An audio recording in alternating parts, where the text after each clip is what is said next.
এরকম একটি বিখ্যাত এলাকা যেখানে একটা অভয়ারণ্য রয়েছে, যে অভয়ারণ্যে আমাদের হাতির প্রজনন ক্ষেত্র রয়েছে। বা আপনারা আমাদের এই অঞ্চলে এসেছেন, আমরা গর্বিত অনুভব করছি।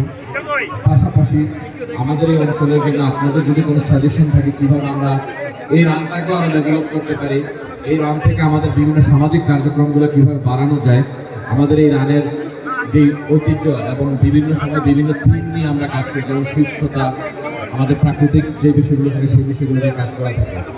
আপনারা যারা এসেছেন তাদের প্রতি আমি কৃতজ্ঞতা প্রকাশ করছি। আরেকটা বিষয়, নির্বাচনে একটি তফসিল ঘোষণা করা হয়েছে এবং আমাদের বর্তমান অন্তর্বর্তী সরকারের খুবই ইচ্ছা যে একটি উৎসবমুখর পরিবেশে ইলেকশন করার জন্য। তো আমি আপনারা এখানে সারা বাংলাদেশের মানুষ আছেন, আমি বিশ্বাস করি সকলেই চাচ্ছেন যে একটি উৎসবমুখর পরিবেশে নির্বাচন অনুষ্ঠান করার জন্য।